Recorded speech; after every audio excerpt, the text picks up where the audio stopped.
we rarely get a chance to see such transformational A projects. lot of the stories came out purely because of IGP Vijayan's leadership. It has been structured in three different categories. Empathy is not merely a value, it's a skill. We were speechless before this much of enthusiasm and innovation. We use your YouTube channel, as a platform to, to rather unabashedly, reach out, call out to those fascinating filmmakers in Kerala to say, hey, you've got a winner in your hands.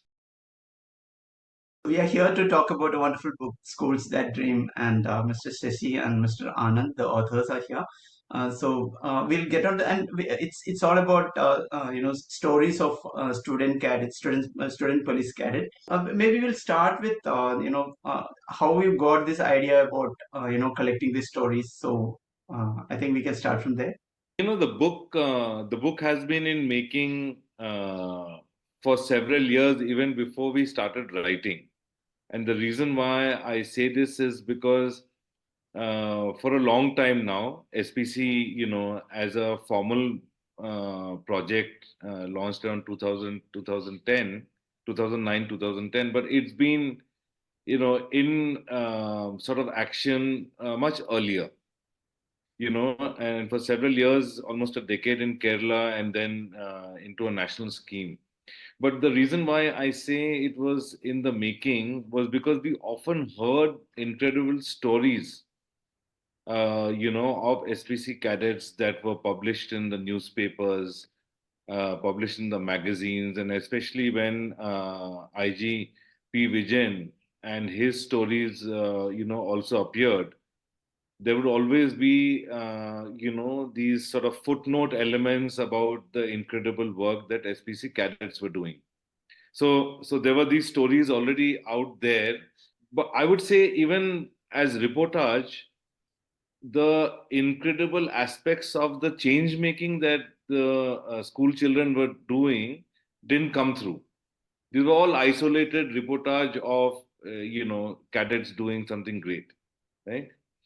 Um, and there was this, and so the build-up was gradual, and we felt that at some point in time around 2017-18, we felt that a critical mass of change making, both in terms of the real changes that have happened on the ground and stories of young people who've actually been involved in the change making process, now needs to get documented. So I think that was the starting point, and I'm sure Anand will have other things to add.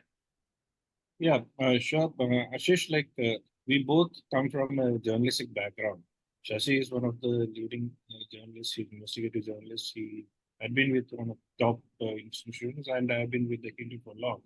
So, what triggered us and what excited us about this student police cadet is we rarely get a chance to see such transformational projects, so influential. It can impact so many people across the board. And the impact stories, as Shashi said, these are stories that need to be told.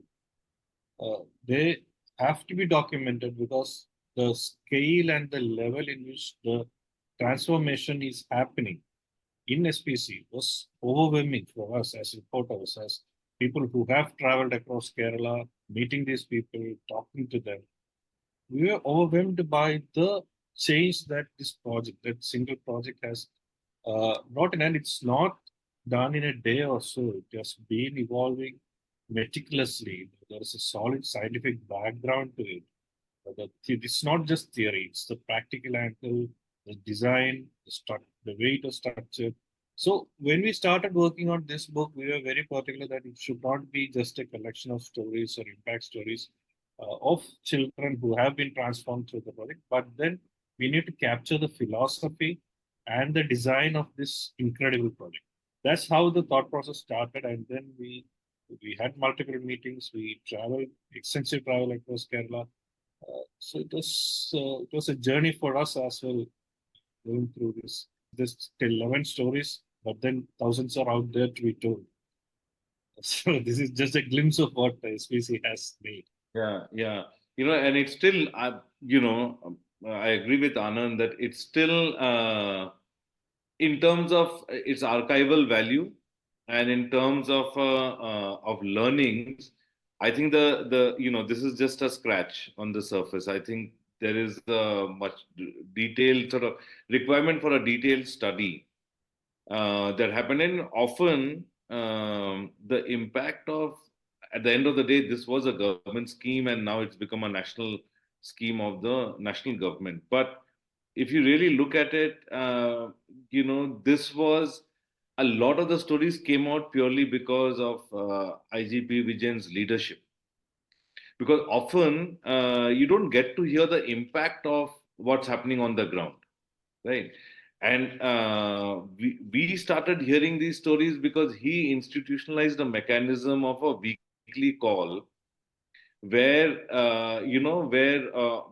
both the police officers on the ground tasked, mandated with SPC responsibilities. Like, in areas where there are SPC schools, there is a police officer in the local police station who is the officer in charge. And then each school where the SPC program is rolled out also has teachers who are designated as community police officers.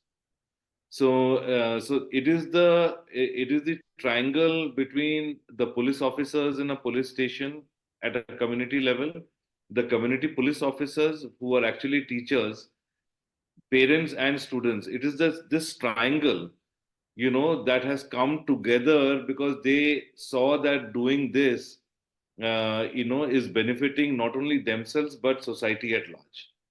For police officers, it was about presenting a different face of police to the society, where they were seen as do-gooders, they were seen as problem solvers, right? And for the police officers, this was a great opportunity to interact with children and parents, and really increase their, for lack of any other word, societal credibility.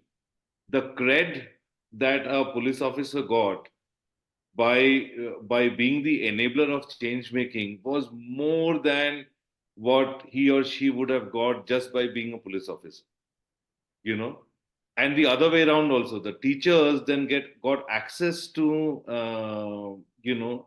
police stations and thereby indirectly to the government, and so they became agents of communicating the social change. So, and all of this would be brought together in a weekly meeting that IG Vijayan would do with zone wise, or district wise.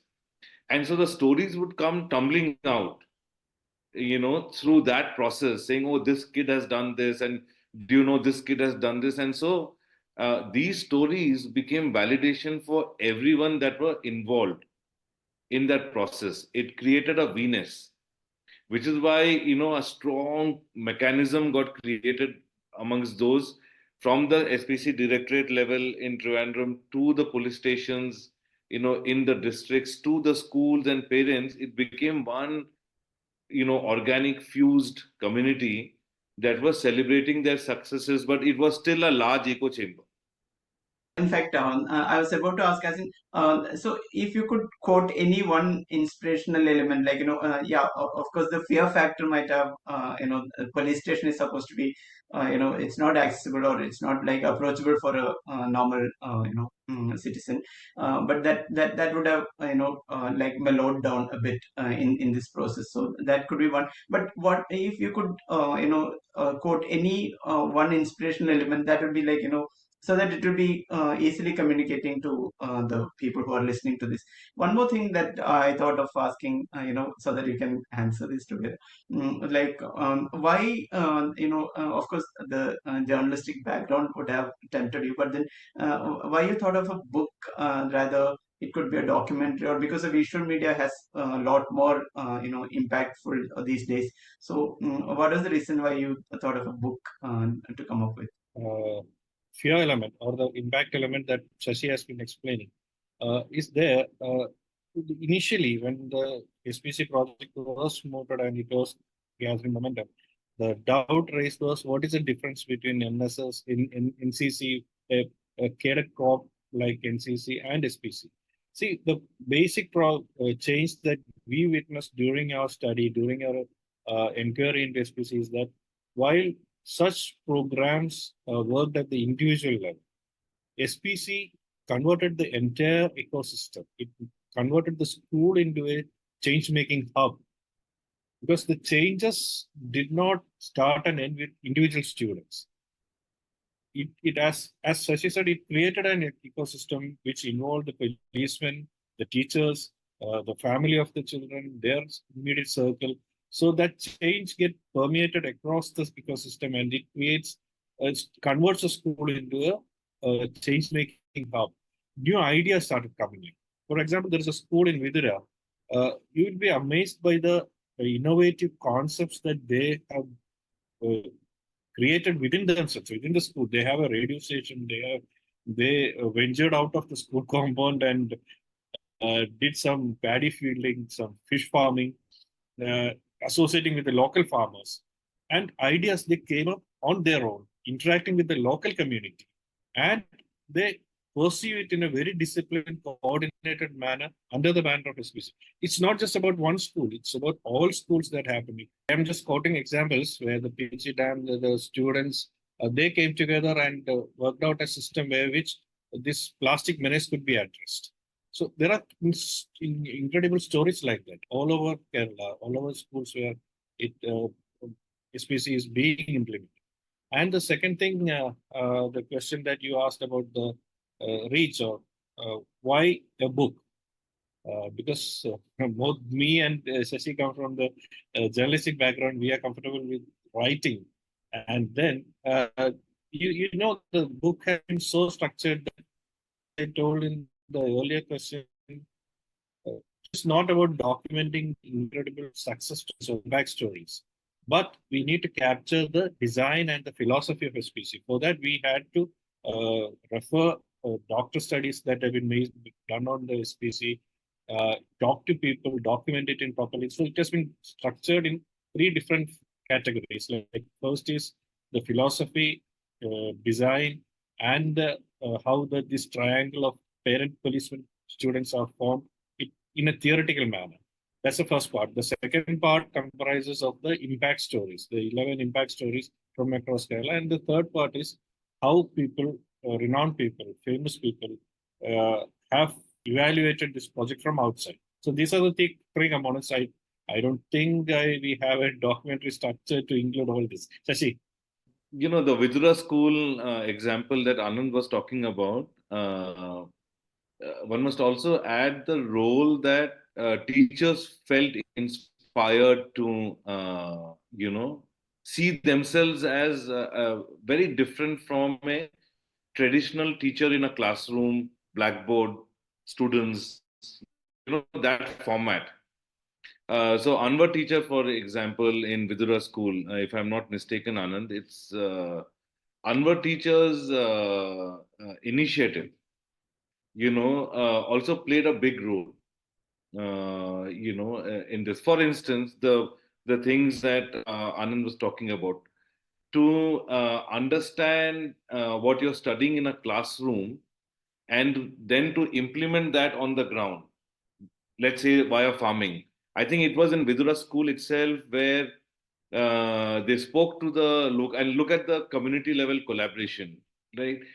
School children going to a local police station in Vidura and saying, your police station has enough land, can you give us a patch of that small plot, a patch of the land in the unused part of your police station, where we will create a repository of trees, plants, and herbs that are endangered.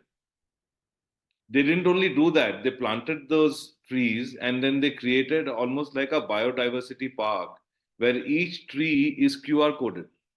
So you just have to bring your phone to the QR code. It'll tell you this what that tree is beneficial for, etc. Right? So the teachers played a big role, in sort of creating this change-making community. So that's a great example. The plastic-free village, which the children demonstrated. also required a certain amount of mobilization. So if the first chapter in the book really talks about what are those 3, 4 key change making skills that any young person in 21st century requires, because we live in a world where merely subject knowledge is not important, right? Just being very proficient in physics or mathematics or in geography or any such subject is not important, because from a problem solving mindset, if a young person looks at a problem and says I want to solve it, then that person must have a few skills that lead that young person to solve. One key skill in 21st century we talk about is empathy. What we have spoken about and written about in our book is that empathy is not merely a value, it's a skill. Because empathy as a skill involves a certain kind of movement. I have to move from my position, be in the position of those for whom I'm trying to problem solve. Not only that, the second movement is once I move to the position of for those whom I want to solve a problem, I cannot think as myself. I have to think as that person. Is that problem, how is that solution that I'm thinking of relevant to that person? Can that person make use of it? Etc. etc. So deploying cognitive empathy means learning to ask the right questions, contextually. So that's where these kids were able to. So, for instance, in the Pichi Dam case, the village near that, the children asked the right questions. Think, how do we send out dry waste, paper and plastic? How do we collect it? How do we ensure? And they came up with some interesting stories. When they initially started this collection, they realized that people were also discarding unused items, at home, like old clothes, etc. Because they thought, okay, in one go, let me shed everything off, and even undergarments came through. So the kids had to go back and say, hey, you can't do this. You have to give us paper, you have to give us plastic, and that's all that we are collecting, and they figured, they mobilized the panchayat. They got the panchayat to talk to the community. They knocked at the households. They went and did a, almost, not an almost, they actually did a full IC, information education kind of exercise, communication exercise. And then they collected, they figured out someone to take away that waste. So all of this happened because they asked the right questions. And also, Ashish, like one more thing that to add to what Shashi said, what SPC incredibly did is to make people, make children go out of their comfort zones and uh, find the solutions themselves. For the example, one of the examples is the way in which SPC, Student Police Cadets of the Attapadi Government School, Vocational High Secondary School, did. What they did is, the Attapadi is, is one of the largest tribal population community settlement area, and Irula, Mutuga, and I think Kurumba tribes, they have never voted in any of the elections. So in 2019, the system was changed to electronic voting, which made the system even more complicated for these communities. So in 2019, what these kids did was they took a model voting machine, electronic voting machines model into the tribe forest, explained to them in their language why this democratic process has to be followed so that they can be part of the procedure, they can be part of the society before, because their complaint was that they are being excluded from the main priorities, mainstream priorities. So these kids explained to them.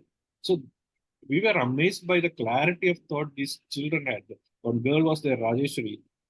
She said that, sir, we realized that they are outside the priorities, but then for them to stake their claim, they have to be in the system. So we explained to them that you have to be part of this democratic process of electing your representative so that you can place your demand. And for the first time in the history of pre-India, this constituency had 99% voting because of these kids. And this was acknowledged not just by the media, it was acknowledged by the Election Commission of India. These kids and the teachers were honored by the Election Commission of India for their incredible work. So this is the the solution. They became the solution. They did not wait for anyone to hand over the solution to them or design the solution for them. They designed the solution themselves. They volunteered to take this machine to the forest and explain to them, to their community in their language, and made them realize that they are also part of the democratic process that is going on in India. So we were speechless before this much of enthusiasm and innovation. So in terms of this, for any project, there will be kind of vision like set for like 2 years, 5 years. I mean, I'm just imagining that is one about the project, and in continuation, this book is also not limited to one book. I think because stories are evolving, more and more stories are there, and probably there's a vision for you as well for in terms of the book. And one more thing, this is only restricted to the government schools, or is it across the other spectrum of schools? Right now, it is for government schools. But then there are SPC units in schools which can, because the support, the financial support or the institutional support, even our police force is also very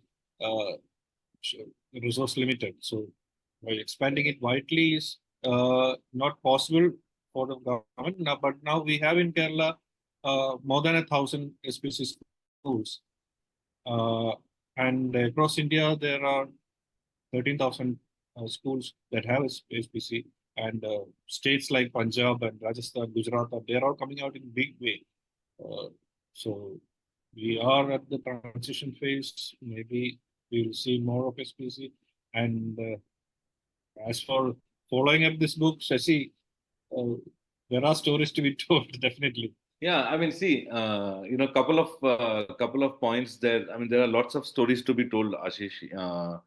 But this was a fully self-funded project. To answer your question, this was not. We were very grateful to receive community support. Because there was almost a year-long sort of field trip. Actually, this book also evolved through a few phases. One way of writing the story was initially we thought if we just get the stories, we'll be able to write it. Right, so we got a lot of stories, through community support, but when at the time of writing it, we figured that it was still, we were receiving it secondhand, right? We were receiving it through inputs from teachers and police officers, etc., on the ground, for which a mechanism was set up so that we would receive all the data and the stories, and then we could put it together, as journalists do. But when we did the first draft, we realized that the stories were not coming through. And also the framework which would, put this book together, we knew it because, there were a couple of Kerala government studies, there was a KPMG study, there was a UNICEF study. So there were enough studies done, on this. But this kind of book required presence on the ground. So then we decided to travel, but we were supported. We were lucky to have on-ground support from the community, which made this self-funded book possible. But I do think, and as you mentioned, that if a funder comes forward to fund, a visual documentation, I would say it's an OTT series, not a documentary. The stories are so powerful that it can sit on a Netflix or a Amazon Prime, as episodes, and it's inspirational value across. Imagine coming to the other point that yes, there are 13,000 schools, as Anand mentioned it, because it's a national scheme. 12 or 13 states now have SPC, but they have not been as effective in those states. In fact, for instance, in Gujarat, I think there are 3,000 schools that have SPC. But, the impact is not as much as, one has seen. But in Kerala, But if you look at the Kerala example and then you look at what is possible, how young people, and given the fact that, and this is one of the points that we mention in the book, given the fact that the country is getting younger and younger every year, you know, it is only by the time we reach 2050 that roughly 70% of India's population will be under 35. Right? So we are becoming a younger and younger country, and nearly 400 million, close to 400 million young people in this country have not even touched 18.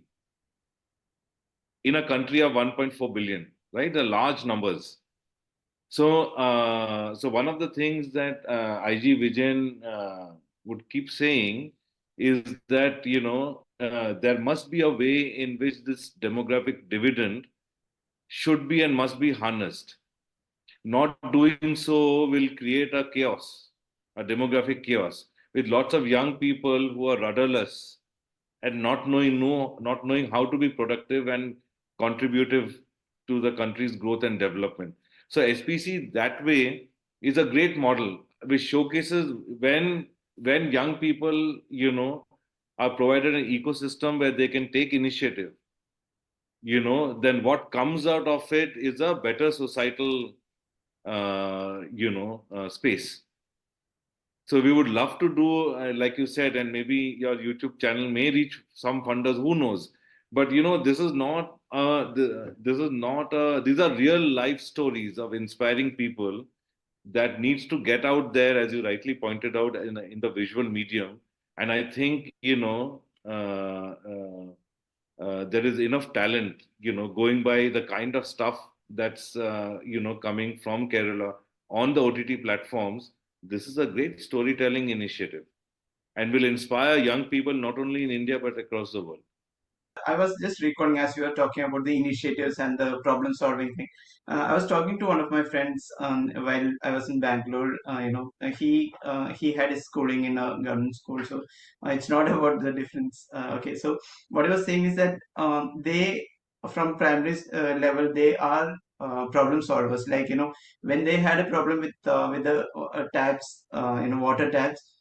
They went back re-engineering as in reverse engineering where the cause is, and they went they were prepared to go into the well to solve the issue. So and they did those things, so which is not the case in a so-called convent education. Probably they are not prepared to do that. Primarily they are not allowed to. Here they are not waiting for anyone's consent whether to go down. So have you ever evaluated this? The problem solving mentality is ingrained, is automatically there in the student police cadet program. The children, the cadets are naturally being trained to handle, address, or respond to larger social issues.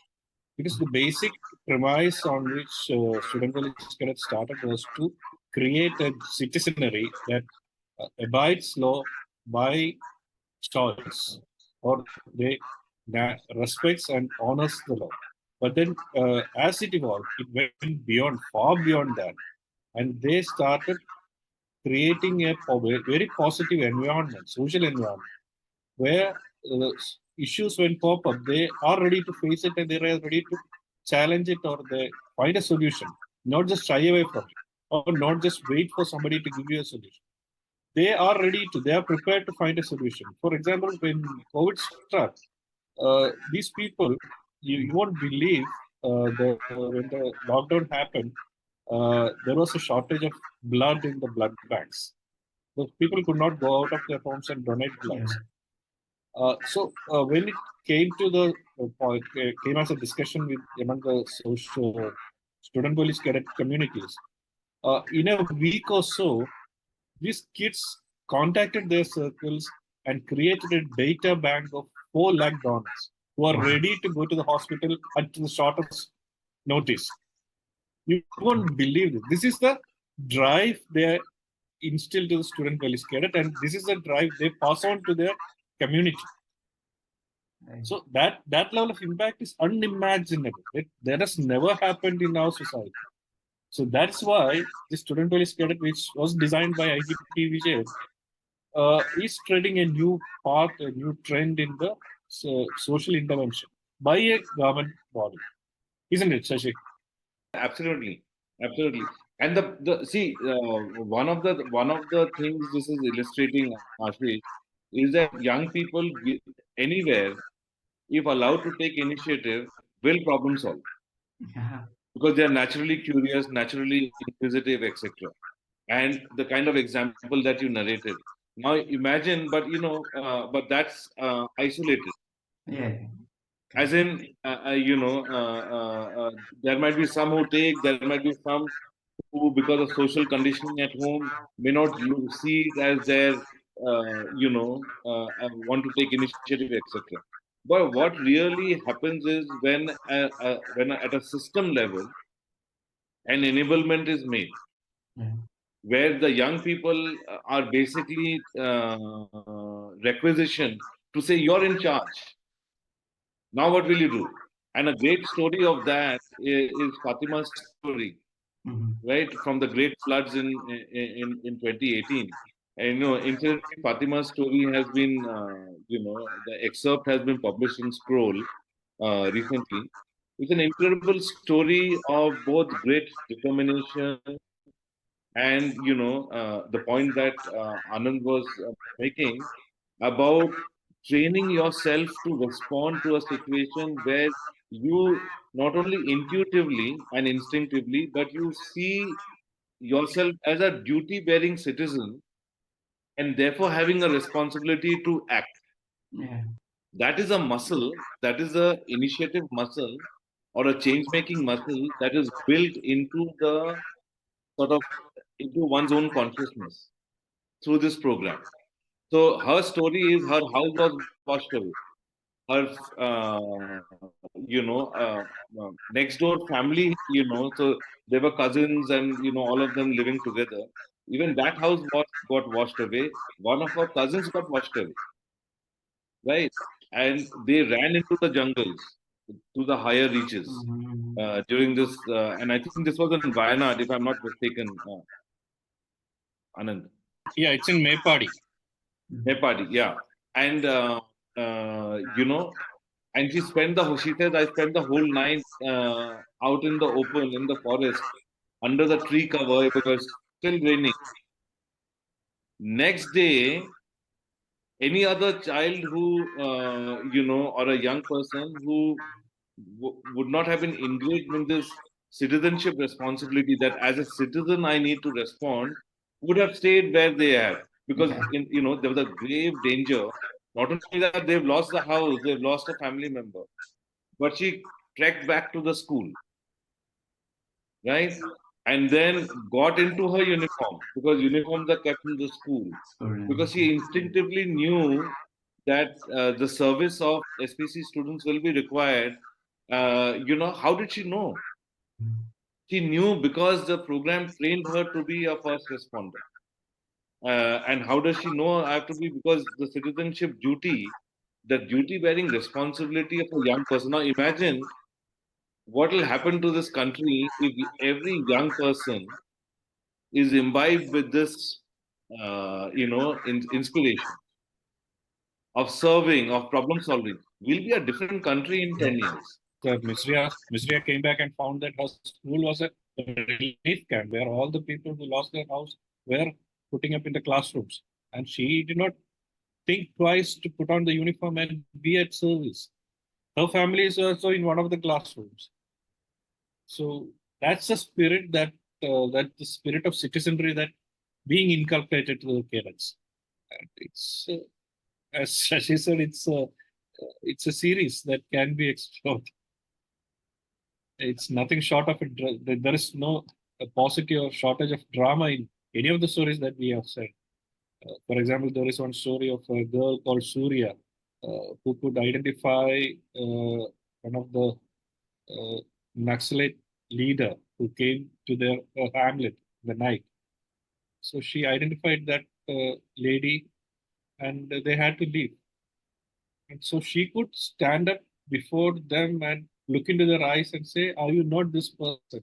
I have seen you in the posters, in the notices. Imagine they never expected a school child to stand before them and ask this question. Why are you doing this? Yeah. That's a positive engagement they are doing with their world around them. Yeah, the SPC is the face of the changing India. Yeah, so maybe we use your YouTube channel, as a platform to, to rather unabashedly, reach out, call out to those fascinating filmmakers in Kerala to say, hey, you've got a winner in your hands. You have some stories in the book. There are many other stories there, and It's a treasure trove of stories that yeah. we have it here, and this is just an indicator. There are 100 more stories out there. We would love to collaborate and get a series on. Superb. In fact, it's never-ending. It's kind of a never-ending story. Yeah, we can go on talking about the stories because the journey that's still fresh in our mind, the 3 year journey that we made for this book, still fresh in our mind. So we can keep on talking. So at one point, you will have to call, ask us to stop.